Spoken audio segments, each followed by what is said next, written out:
Black Myth boss exposes Game Awards. Argues Game of the Year rigged as Chinese gamers review bomb Baldur's Gate 3. What? Why would they be review bombing Baldur's Gate 3? What's the point of that? The Game Awards is very much an event that everybody says does not matter, but at the same time, everybody's still watching, and very much those that work within the industry are there at the event. It's a time in which we all come together to celebrate gaming and also look into the future, in which usually there are some interesting announcements at the very least. This year's event, though, definitely was a highlight. It definitely had some big announcements that at the very least everybody is talking about, good or bad. The one thing I will say about this year's event is that Okami sequel was probably the biggest surprise to me. I love to see that. Okami is it's in my top 20 of all time. it has the same hiccups as years past. What do I mean by that? The celebrity glazing just never ends. The advertisements, sometimes related to gaming, sometimes not, very much there as well. And then the award. I didn't like all the music, and I didn't like all the celebrities, and the celebrities that I never heard of, and the singers. Not all the music. Some of the music was cool, like the Okami thing was cool. The awards are always an afterthought. That's why the reaction that has been coming afterwards is a little bit interesting. So, Game of the Year... Dragon Ball Dragon Ball Sparking Zero is not a fighting game.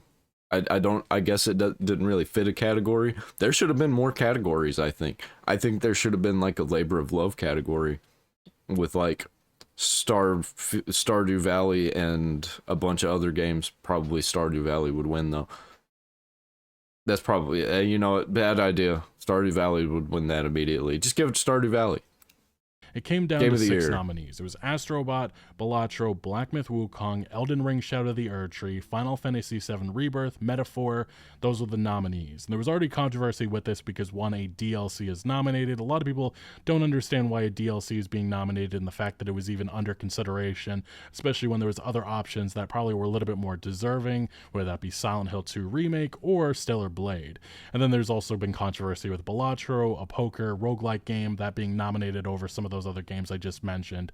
So already to begin with, this was controversial and this was already being heavily debated. Then there was other outlets, media outlets, upset that Black Myth Wukong even got nominated. Now, the one thing I will say is that there really could have been a case made for any of these games. I don't think that there was a clear frontrunner this year at all. So I honestly thought that Astrobot, if it started winning awards, it probably could end up winning Game of the Year, and that's actually what ended up happening. They won Game of the Year. Now, this is actually where things get really crazy. So again, while many individuals like yourself maybe and many developers within this industry don't care about who wins and who loses at the Game Awards show, there's definitely some developers within this industry that take all of this to heart, and that very much seems to be the case with how the Black Myth Wukong team felt about the Game Awards and attending this event. And this, I don't really care that much, but I'm not mad at Astrobot winning that. I think it really could have gone to any of those games that was listed. I didn't really see Silent Hill 2 being on there and winning. This is a recent clip coming from Alana Pierce. She was in attendance right next to the Black Myth Wukong team, and just to understand how passionate they felt about this is what she had to say in regards to their reaction to losing out on Game of the Year to Astrobot. And I was in the front row this year. It was my first time being in the front row. I was like, wow, thanks, Jeff. Great seats. But being in the front row means that you can see all of the actually important people. So like next to me was the whole Sony team. Frankly, that's probably why they put me there, was because when they gave me that seat, I was with Sony. So I was with the Sony publishing team. Behind me was Joseph Faris. Just behind him was Sam Lake, both of whom I know and am very fond of. They're both really great dudes. But I could see all of the nominees and awards winners, and the Black Myth Wukong team, I don't know which person on the team, was crying when Astrobot got Game of the Year. Because you could see him just looking down the line, which is the first time I've ever seen anything like that, because generally everyone is like, Game Awards doesn't matter that much. Yeah. But yeah, the Wukong team were crying when they did not win, which is definitely unusual. Clearly meant a lot to them. They did an amazing thing. But I did find that surprising. Like, whoa, whoa, whoa. Ah, boo-hoo. Did it look like boo-hoo. Your game didn't win Game of the Year. It happens. You should have known it was rigged. Like, it sucks that they were sad about it, but like, man, it's I don't get when people get all hyped up about awards shows and being on an awards show. I guess it's kind of a big deal for a small company, but like, if I was, as a small creator, if I'm invited to a creator show, I'm gonna be trolling because it's not real and it's all rigged. And we knew it was. Celebratory crying? No. They were upset. Definitely upset that they didn't win. Which is also fair. But it was still just surprising is really all I'm saying. Yeah, again, this just goes to show that some people coming into this event, especially they flew all the way from China, this meant a lot to them. This meant actual legitimacy. And say what you will about the Chinese gaming market, but it has been kind of just an afterthought, especially with a lot of the mobile slot. I don't think that this even mattered for their legitimacy. I think that they are legitimate now. People see them as legitimate. Maybe they themselves don't see that, but like, if they release a second game, 100% they're solid. If they release another game and it's a 10 out of 10 or even an 8 out of 10, they're solid. That has been coming out of that market for so long. This was the first, heavy-hitting single-player premier experience. It was a big moment, and I can understand why the Black Myth Wukong team were dreaming about taking home honors at what they view as the premier event for Game Awards. And yeah, some of the reactions, again, get a effing grip. I don't view it that way. They're passionate. They really wanted this award, and I guess I can understand how some people in attendance were like, why are they reacting like that? But again, it's just some developers are really passionate about this stuff. I guess I just view this. And also, like, I bet they did not expect to be even nominated. The fact that they were even nominated meant so much. But also, they're Chinese developers. I don't know if I really want them to be owning our gaming scene. They really shouldn't be. But I think they deserve it if our games are just going to be woke garbage. This is a moment not to. Maybe China's behind that too. Maybe that's the plan. They've infiltrated through Tencent and companies like those. Mock them, pretty much. But this ordeal very much continues, because as reported by MP First, Black Myth Wukong's studio CEO wrote Game of the Year acceptance speech 2 years ago, questioned selection criteria of the Game Awards. So yes, the Black Myth Wukong CEO, the boss, very much is calling the process into question. This report goes on to mention that, I believe this is on Chinese social media, the Game Awards this year coincided with a major update for Black Myth Wukong. This is again coming from the company's CEO. For me personally, this project, I think if it would have actually been based on player choice, then it would have gotten it. Didn't it? Didn't it win player's choice? That spanned 7 years has officially come to an end. The four nominations, Best Action Game, Best Art Direction, Best Game Direction, and Game of the Year, were a first for a Chinese game. Ultimately, we took home Best Action Game and Player's Voice. Especially winning Player's Voice was gratifying. And this was a monumental success, say what you will, for the Black Myth Wukong, their launch and everything. They won the actual Game of the Year. The Player's Voice is the actual Game of the Year award. Let's be real. 2 million players at launch. That's just insane, and that shows the interest. And I get it. I understand a lot of people are going to say it's just from China a lot of those players came from, but there was still about 200,000-300,000 in the West and East and other places outside of China that were there day one. That is a massive launch for a single-player adventure game like this, and it was a big moment for the Chinese market within this industry. A breakout moment, you could argue. And they did, in fact, take home some hardware. Best Action Game, this is, again,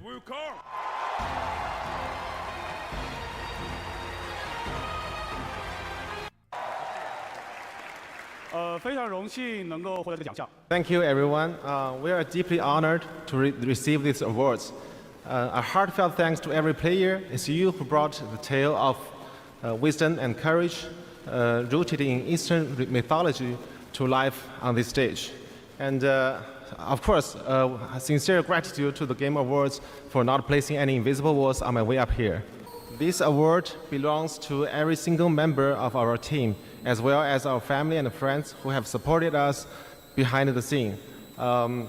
Without you, I'd be like sitting at home testing the boss rush mode and buffing Erlang instead of standing here representing our team. Lastly, I want to say this. Our game isn't hard at all. It's perfect for players new to action games. Trust me on this. Thank you. Yeah, and like I said, there's squealing within that's the audio of the Game Awards for those watching and weren't watching live. It was annoying, but I will just say that this was a very important moment for them, and I think that they maybe assumed that after winning some of these awards, Best Action Game Player's Voice, that maybe this was an indication that they were going to go on to win Game of the Year, and obviously that's not what happened. But the CEO's remarks goes on to mention that yet, I must admit, there's a sense of loss and regret more than anything, though there's a letting go of illusions. The games nominated this year were all exceptional, but honestly, I still can't figure out what the criteria was for Game of the Year. I feel like I came all the way here for nothing, and that's crazy. And yeah, you should have expected that, man. You shouldn't have come all the way there expecting to win. 2 years out expecting to win. Like, you got a little bit too big for your britches, and you didn't realize that there were some other games coming out that were gonna be super huge. Like, honestly, didn't Space Marine 2 come out this year? I think it could have got Game of the Year over Wukong. the CEO mentions how he has seen a lot of strong dissatisfaction and frustration in players' comments, which he says were expressed humorously or ironically. We've seen it transpire with a review bombing of Baldur's Gate 3 on Steam, and that actually is indeed something that has happened. And this is all because of these remarks coming from Larian boss Sven Vink. It got mistranslated, or I guess the sentiment, just Chinese audience didn't understand it, but it was actually a powerful moment in which Sven Vink really called out the AAA gaming industry, a lot of publisher greed. And Sven Vink pretty much said this: the Oracle told me that the Game of the Year the Chinese, I always got getting it backwards, doing everything backwards. Left and right is right and left when you're talking about unscrewing stuff.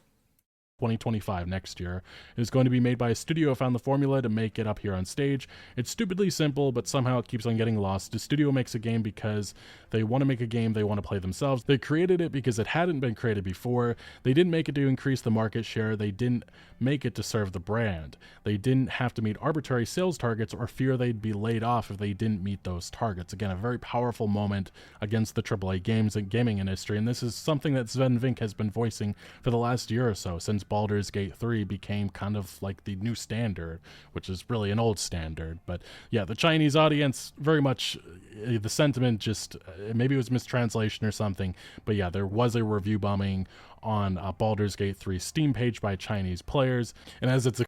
What do the crazy hieroglyphics say? I want to know. What are they mad about? Explained here, for many Chinese users, Vink's pre-award speech, which emphasized creating games not just for profit, was seen as hypocritical, almost as if it was directed at Black Myth Wukong. This backlash, however, appears to stem from a poor translation of Vink's speech, which led to misunderstanding. They're destroying all of their good faith with Americans because they're being... you know what? I'm gonna stop being racist. The tone and sarcasm in his comments were lost in translation, causing confusion among viewers, thus the review bombing. Although some have suggested that the negative reviews from Chinese users were due to a poor translation of Vink's words, which failed to convey the sarcasm in his remarks, the situation remains noteworthy. And again, the other remarks that he said in this pre-award speech to Game of the Year, in which Vink was given a little bit longer because last year, again, that infamous "please wrap it up," I guess Keighley wanted to make it up to him. But furthermore, the people in charge forbade them from cramming the game with anything whose only purpose was to increase revenue and didn't serve the game design. They didn't treat their developers like numbers on a spreadsheet. They didn't treat their players as users to exploit, and they didn't make decisions they knew were short-sighted in function of a bonus or politics. They knew that if you put the game and the team first, the revenue will follow. They were driven by idealism and wanted players to have fun, and they realized that if developers don't have fun, nobody was going to have any fun.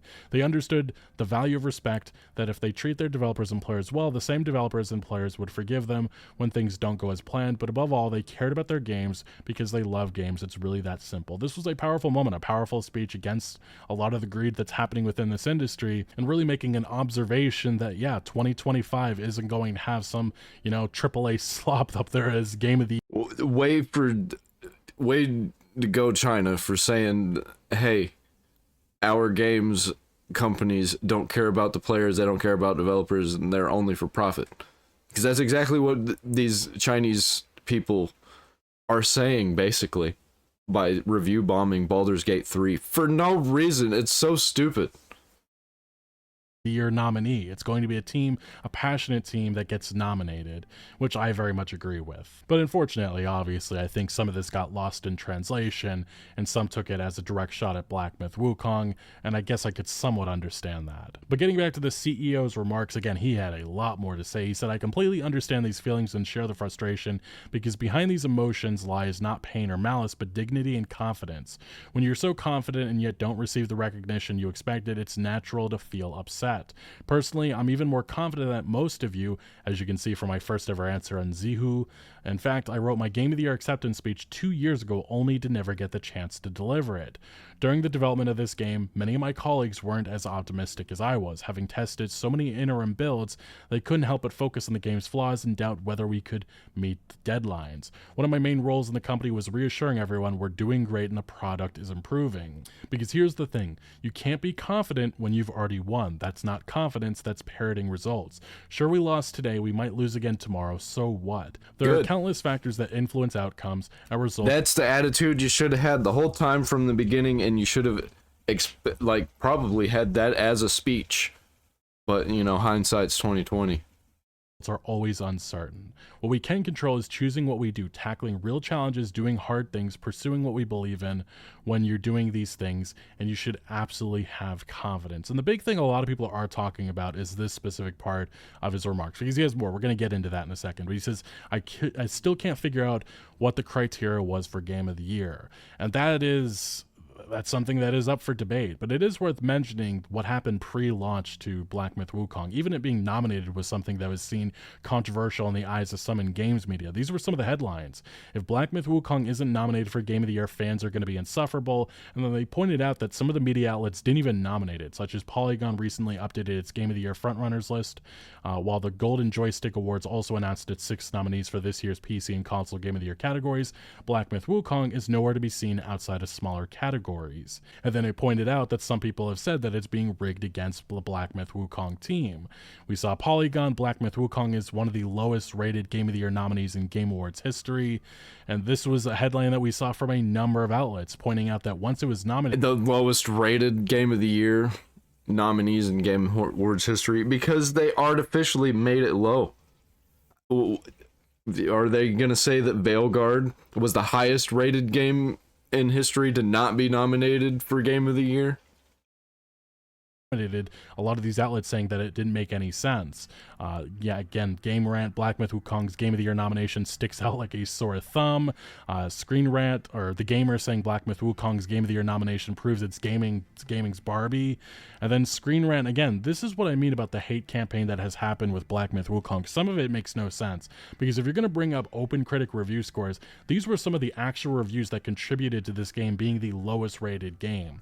And this was Screen Rant's review. They gave it a 6 out of 10, and one of their big cons of the game was lacking in inclusivity and diversity. That was the reason why they gave the game a 6 out of 10, and that very much calls into question a lot of the reviews that are, submitted to OpenCritic. And that's why I said that the review process is very much, there's so many problems with it, and that's why when you I go to these game journalists and these game reviewer companies, and I look at them to see what they say about a game after I've already played a game, just to laugh at them to see what shit score they gave a game that I like that makes no sense.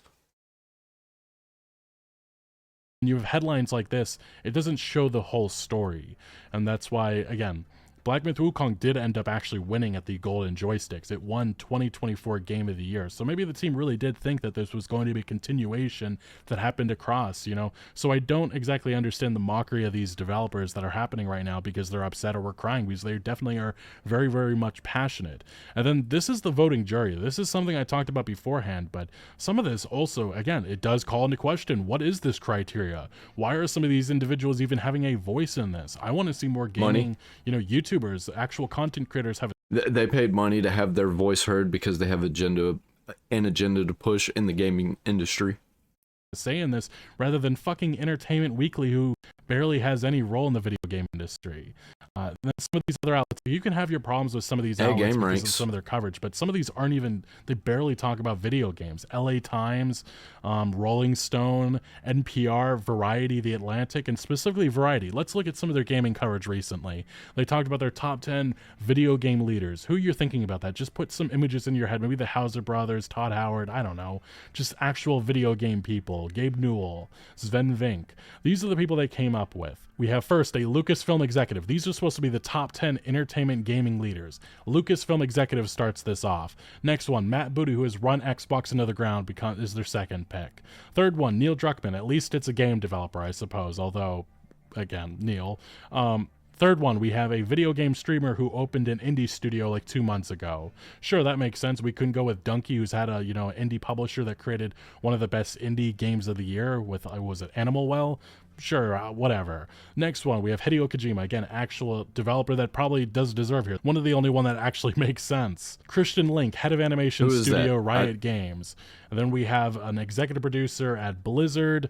We have an EA They had to throw in some obvious ones, and the rest of them are tied to Chinese corporations, like Blizzard.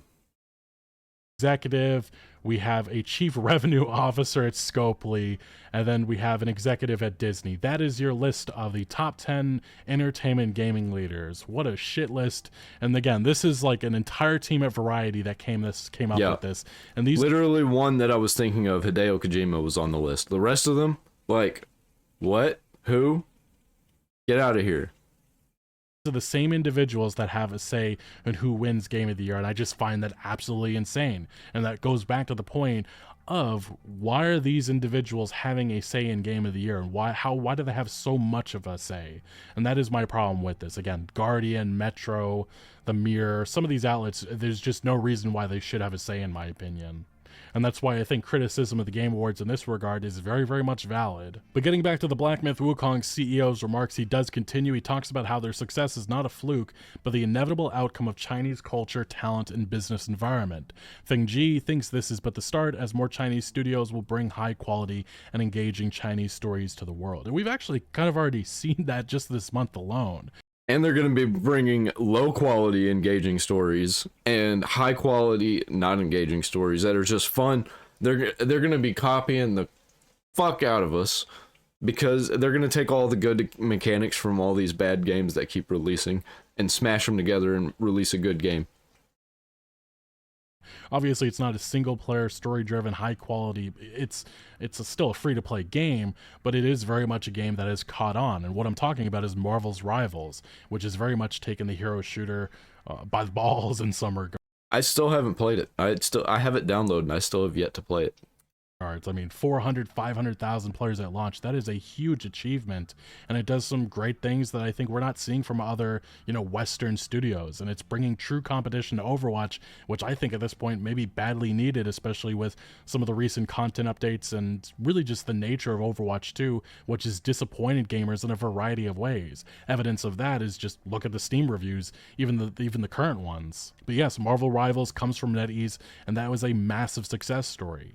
Another Chinese studio, another Chinese success story, and hopefully we'll see more of that in the future. More high-quality experiences from markets that haven't typically done that, that's encouraging, and I want to see that. Whether that be China, whether that be India, whether it be wherever. But the CEO goes on to say that some have said that a team with no prior experience in single-player games achieving such success on their first attempt is rare, unrepeatable fluke.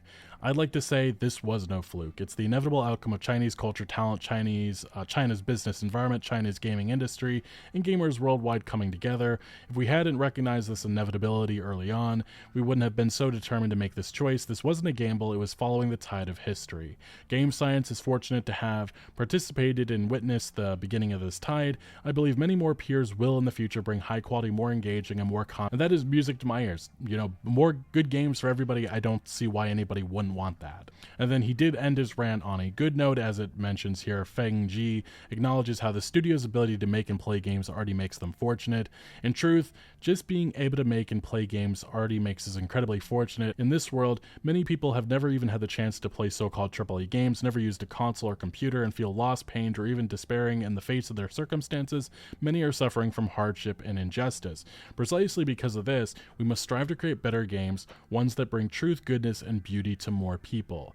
I've always believed that the greatest value of good games lies in making happiness for more evenly distributed in this world. The road ahead is long, the winds is still fierce, the demons still arrogant, but we are always growing stronger. And he closes by saying he hopes the story of Black Myth Wukong can give some courage to those who are feeling lost and perhaps shed a bit of light for those still groping in the darkness. Then with a calm heart, we can all keep moving forward, which is I like this. I like that little speech that happened there. That seems like a Game of the Year speech to me. Sounds good. And I can't wait for them to release more games, because I just think this company and this person is good for the gaming industry as a whole.